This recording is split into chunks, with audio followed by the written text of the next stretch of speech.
Здравствуйте, дорогие друзья! В эфире ваша любимая программа «Секреты татарской кухни» Исян Мессис. И сегодня со мной готовит поэтесса, специалист по культуре и технике речи Ильсияр Шигапова. Салям. Исян Мессис. Согласно вашей традиции, я принесла вам подарок. Свои вот такие замечательные книжки. Это вам. Ой, Бигзур Ахмед. Ильсияр минем дыньям. Да. Это все специальное пособие по технике речи? Вот эта книга как раз-таки полезная, она по культуре и технике речи. Так, я понял, а это ваш фотоальбом? Нет, это сборник моих стихотворений. Ильсияр Шигапова, поэтесса, кандидат педагогических наук, заместитель декана Института кинематографии и телевидения Казанского государственного университета культуры и искусств. Родилась 31 марта 1981 года в деревне Городище Зеленодольского района Республики Татарстан. В 2003 году с отличием окончила отделение режиссуры театрального факультета Казанского государственного университета культуры и искусств. По окончании учебы была оставлена на кафедре татарской театральной эстрады преподавателем сценической речи. В 2003 году прошла курсы сценической речи в МХАТ имени Чехова под руководством профессора, народного артиста Российской Федерации Олега Табакова. А в 2006 прошла годовую стажировку на кафедре сценической речи в РАТИ, ГИТИСе, город Москва. Получила сертификат специалиста по сценической речи. На современном этапе преподает культуру и технику речи на кафедрах киноискусства и телевидения. Педагогическую деятельность умело совмещает с административной, научной и творческой. Большое спасибо за подарки, Бигзур Ахмед. Я думаю, вы еще обязательно сегодня нашим зрителям прочтете пару стихотворений, но главное – это блюдо. Да. Итак, готовим мы сегодня сумсу. Давайте сделаем два вида. Сумсу с мясом, с фаршем, и сумсу традиционную, которую готовят в деревнях, обычно в татарских селах, с яйцами. Начинаем, рассказывайте. Начинаем. Давайте почистим яйца. Так. Ильсияр, почему решились прийти к нам именно с этим рецептом? Ну, во-первых, многие сумсу путают с самсой. Все-таки самса – это блюдо восточноазиатских, кавказских народов. Готовится из слоеного теста. И начинка там баранина и редко говядина, да? И много-много лука. Да, да. А у нас сумса готовится из яиц, зеленого лука и иногда с мясом, с фаршем готовится. То есть сумса – это чисто татарское блюдо? Это исключительно, на мой взгляд, татарское блюдо. И, как правило, вот когда природа возрождается весной, когда появляется в садах, в огородах зеленый лук, а в холодильнике яйца и фарш? Начинают готовить. Но, кроме этого, вы вообще часто бываете на кухне, готовите? Каждый день. Или только когда на съемки приходите? Каждый день. Так, нам нужна посудинка, куда мы будем всю эту начинку. Так. Сейчас будем яйца шинковать, да, и складывать. Сейчас. Есть у нас тарелочка. То есть сейчас, по традиции, мелко все разрезаем? Мелко, но не совсем мелко, чтобы все это не превратилось в кашицу. Так. Вот так, быстренько, это все легко, быстро. И самое главное, с хорошим настроением? Да. Ильсияр, расскажите, пожалуйста, вот как так получилось, что вы стали специалистом по культуре и технике речи? Ведь вы поступали сначала на режиссерский факультет университета культуры. Да, но на самом деле я не собиралась становиться режиссером. Вообще не знала, что есть такая профессия. Просто там были свободные вакансии, что ли? Нет, ничего подобного. Конкурс был большой. Дело в том, что я хотела быть актрисой. Актрисой? Да, и приехала в Казань становиться актрисой. Но в тот год, когда я приехала, не набирали актеров, поскольку каждый год актеров не набирают. В нашем городе актеров много, поверьте мне. Ну, что же делать? Надо же поступать, но поскольку театральный для меня приоритет, я решила, пусть будет режиссура. Поступила я таким образом на режиссерское отделение театрального факультета университета культуры и искусств. И начала учиться, и мне очень-очень понравилось. Я поняла, что хорошо, что так сложилось, потому что мне больше нравилось режиссировать, нежели... Хотя мы ставили отрывки спектаклей, и то есть мне приходилось и играть, и быть актрисой. Ну и, конечно же, режиссировать, ставить самостоятельно какие-то отрывки из спектакля. А что, на ваш взгляд, сложнее все-таки, быть режиссером или быть актером на сцене? Вы знаете, сложно сказать. На мой взгляд, и то, и другое и сложно, и интересно. поскольку режиссер, он должен быть и сам актером, да, режиссер, организатор всего действия, и он заключает в себе, вернее, собирает в себя несколько профессий.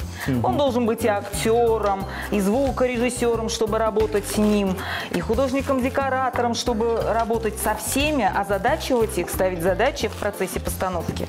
Конечно, он должен владеть всем. Актер, он отвечает за себя и за партнеров. То есть вот разница, пожалуй, в этом. Эльсера, а почему у нас в городе ведь столько людей получают образование режиссера, актера, а вот конкретно по культуре речи практически педагогов-то нет у нас в городе? Вы знаете, они есть, наверное, не должно их быть много, да? Но дело в том, что культура и техника речи, преподаватель, специалист по культуре и технике речи, это все-таки такая профессия, которой специально нигде не обучают.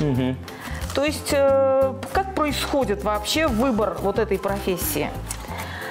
Кафедра, факультет приглядываются к студентам, и те студенты, которые больше всего себя проявляют в речи, они более внимательны, более бережно относятся к слову, что ли, скажем так, и у них есть задатки преподавательские, их как раз-таки приглашают на кафедру преподавать, а там уже дело специалиста.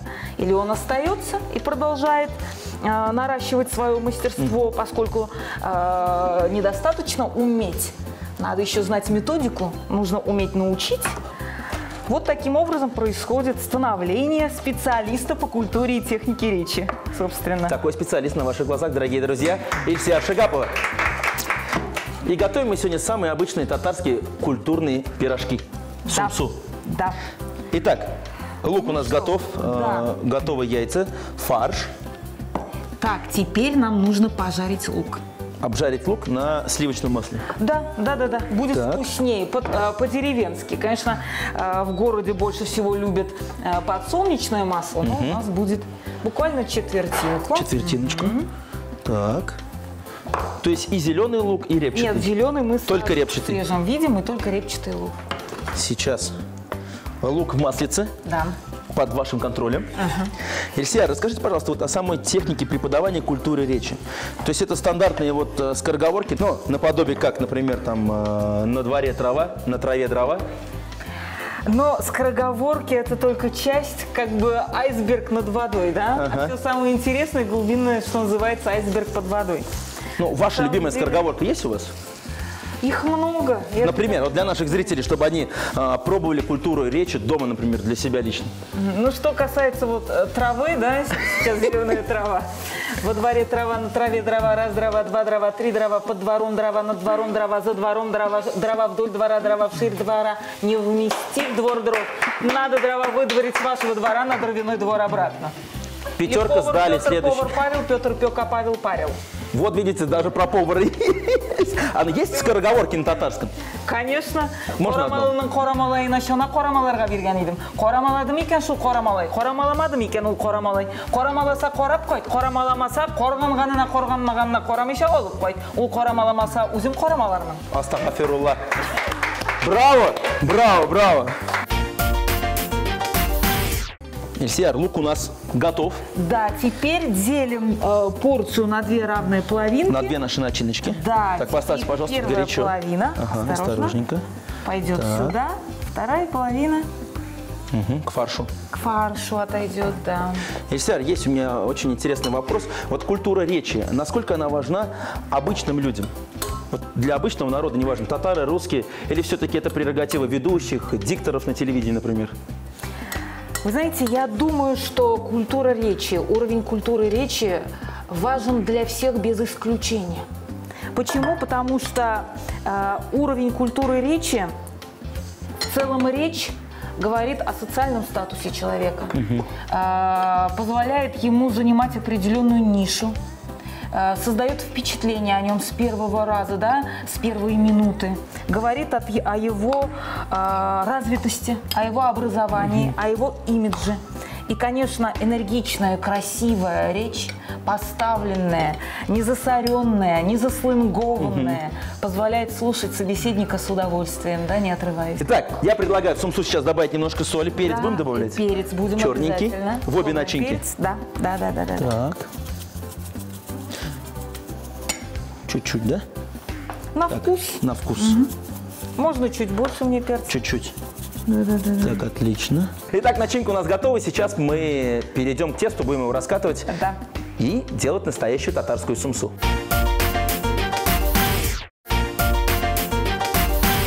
Мы продолжаем готовить сумсу по-татарски. Сегодня у нас в гостях поэтесса Ильсияр Шигапова. Ильсияр, вместе с вами приготовили две начинки. Здесь, значит, яйца с луком, здесь фарш с обжаренным луком и там, и там. Что дальше? Дальше тесто. Дальше тесто. Тесто непростое, как говорится. Оно, кстати, еще тепленькое. Скалочка профессионала. Да, скалочка, спасибо, замечательно. Растопите, пожалуйста, нам масло. Масло. Пригодится. Бисмилляхи рахмани рахим. Вот. Главное слово сказано в татарской кухне. Так, все масло, да, я растапливаю? Так. Да. Ильсияр, давайте все-таки поговорим о поэзии. Как стали поэтессой? Когда написали свое первое произведение, стихотворение? Но Вознесенский как-то сказал, что стихи не рождаются, а случаются, да? Ну вот и у меня так случилось, что я люблю писать.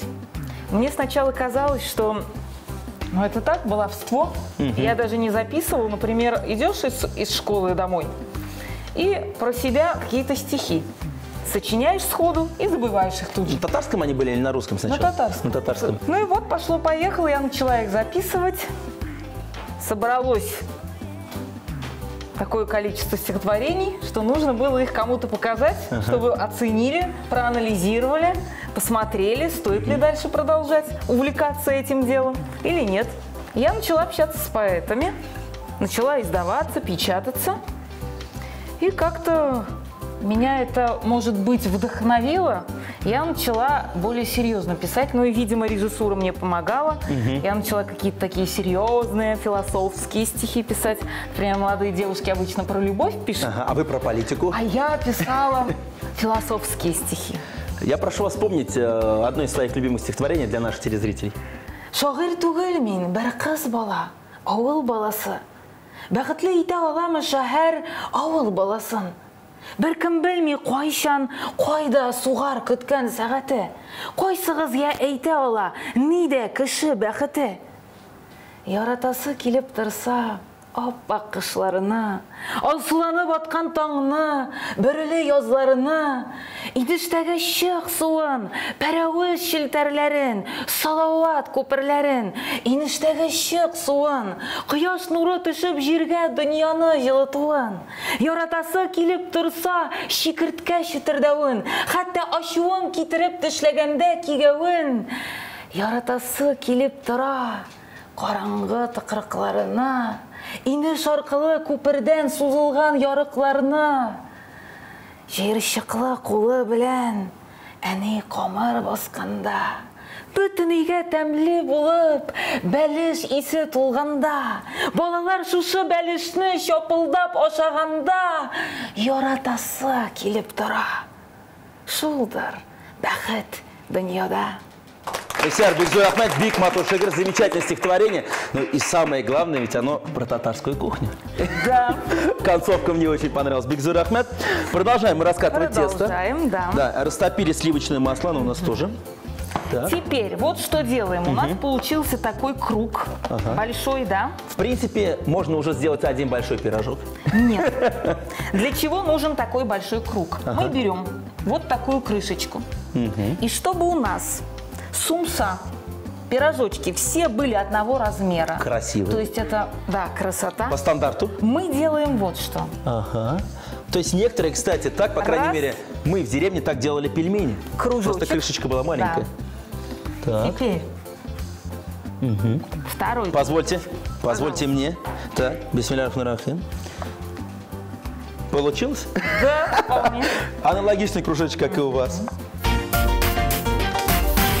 Так, ну что, вот смотрите, у нас кружочки готовы. Ага. Они одинаковые все.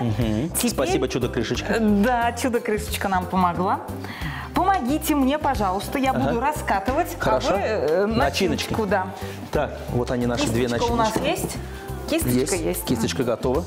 Масло растоплено. Вот у нас такой круг получается. Так, ага. Проверяем, все ли ровненько. Так, Вроде как. ну, очень красиво. Да. Смазываем Да, сначала, да? смазываем. И начиночку. Да. Ильсияр, скажите, пожалуйста, вот, а откуда берете вдохновение при написании вот, стихотворений? Ой, не знаю. Иногда увидишь что-то, какую-то веточку, или как луна проглядывает сквозь ветки лип, например, да, и что-то такое родилось. Сложно объяснить, в общем-то, это независящее от самого поэта явление. Приходят какие-то образы, иногда стихотворение начинается, но не завершается, и вот годами оно рождается, вызревает, да. Иногда пишется так, как под диктовку, иногда рождается, скажем так, в муках. То есть вот как-то вот так. А вот среди ваших родственников были писатели, поэты? Нет. Правда, у меня папа, он все время говорит стихами, эпиграммами. И у меня старшая сестра тоже увлекается стихотворениями, она пишет, но у нее это бывает связано именно с какими-то ситуациями в жизни. Например, она рада чему-то, сердце всколыхнулось, и вот у нее рождается. Прилив. Да. Ну, еще одно стихотворение, давайте лично для вашего папы, который, я думаю, смотрит нашу программу.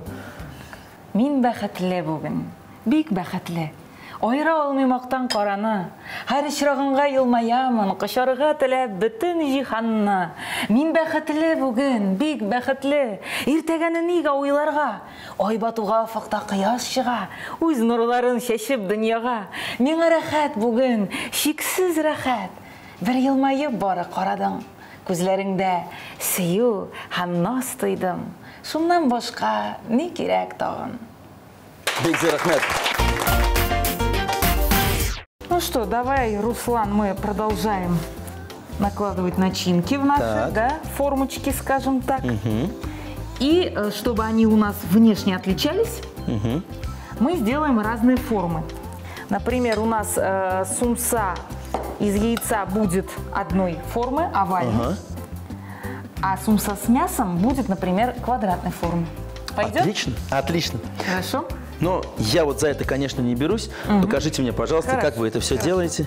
Это все тоже очень просто. Хотя, на мой взгляд, вот именно вот этот момент, когда уже начинка готова и можно уже придавать форму, да, пирожкам, вот придание формы как раз и есть такой творческий момент.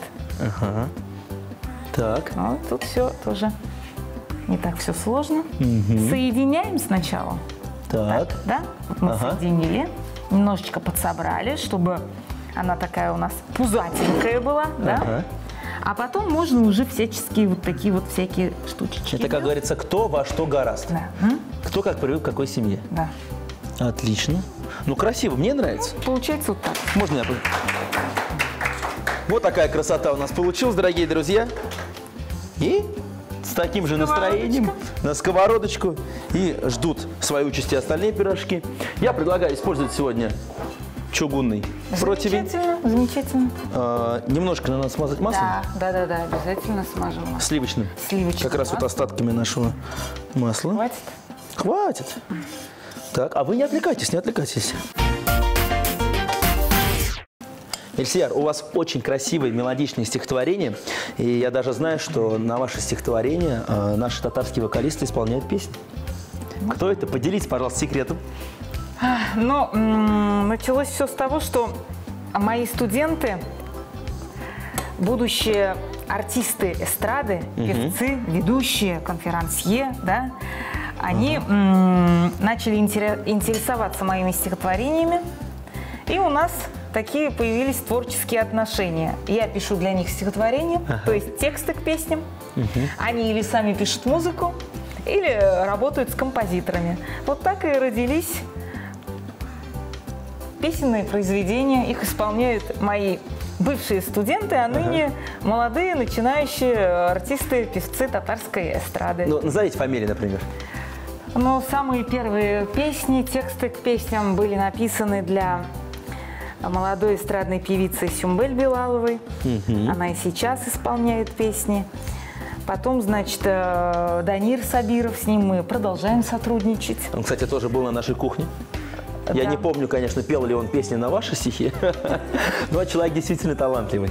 Да, замечательно, с ним очень интересно сотрудничать. Ну и как-то мне очень приятно... Нет, еще не готов. Еще не готов?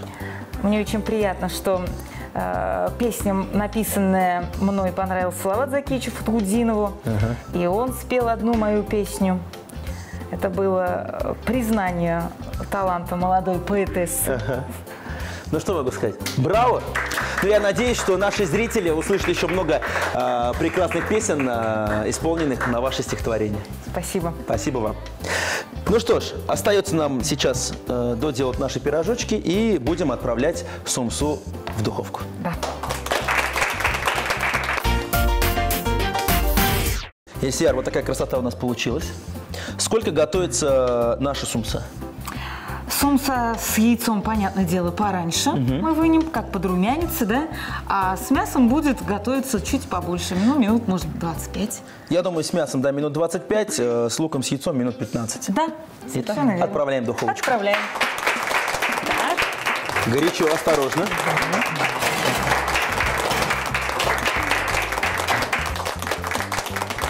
Через 25 минут мы попробуем настоящую татарскую сумсу. Рецепт сумса. Сегодня мы готовили сумсу с двумя разными начинками. Для первой начинки мелко порубленные отваренные яйца смешали с зеленым луком. Добавили пассерованный репчатый лук и специи. Для второй начинки в говяжий фарш добавили пассерованный репчатый лук, соль, перец и тщательно перемешали. Из дрожжевого теста раскатали небольшие лепешки. В середину каждой лепешки положили приготовленную начинку и защипали, придав пирожку желаемую форму. В нашем случае сумсу с луком и яйцами мы защипали в форме лодочки, придав ей классическую форму, а сумсе с мясом придали форму квадратов. Все пирожки выложили на смазанный маслом противень и выпекали в духовке 25 минут. Дорогие друзья, я напоминаю, что рецепты наших блюд вы сможете найти в нашей группе ВКонтакте. Готовьте вместе с нами и делитесь своими кулинарными секретами. Ильсияр, на нашей кухне бесподобный аромат от нашей сумсы. И я скорее уже хочу попробовать ее. Вы не против? Я за. Дорогие друзья, итак, аккуратненько открываем духовочку. Так, осторожненько. Вот они, настоящие татарские пирожки. Смажем маслицем, да, чуть-чуть? Ильсияр, ну и заключительный вопрос. Вот как удается совмещать столько направлений? Поэтесса, пишете сценарии, то есть еще преподаете между этим. Все-таки, может, стоит выбрать какой-то определенный путь? Вы знаете, наверное, вот это и есть, наверное, мой путь, потому что одно перетекает в другое. Все эти деятельности научная, педагогическая, административная, творческая, они взаимодополняют друг друга и помогают мне, они меня развивают так, что я становлюсь более, на мой взгляд, глубинной, разносторонней. Но у вас еще есть и четвертый талант. Вы прекрасно готовите. А насколько вкусно? Ну, тут сразу видно, что это вкусно. Ильсияр, вкусный татарский чай на столе. Настоящая татарская сумса на тарелочке. Остается только сказать бисмиллахир рахман и попробовать. Да. Итак, я возьму с мясцом, с фаршиком. Бисмиллахир рахман.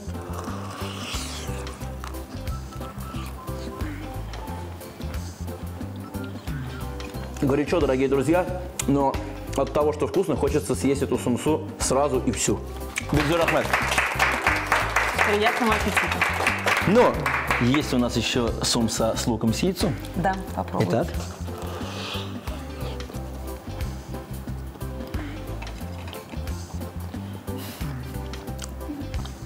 Сумсу с луком и с яйцом советую сразу заедать сумсой с мясом. Получится еще вкуснее. Отлично. Скажите, ну как, мам, как дома или все-таки получилось на нашей кухне вкуснее? Как дома, вкусно, как у бабушки. Вот, дорогие друзья, Ильсияр, хочется сказать вам большое спасибо за то, что вспомнили такой замечательный татарский рецепт. Многие, я думаю, дома обязательно его попробуют приготовить. Удачи вам и до новых встреч. Спасибо. Бекзир Ахмед. Всего доброго. Это была программа «Секреты татарской кухни». У нас, как всегда, вкусно и интересно. Смотрите нас каждую неделю. Пока-пока.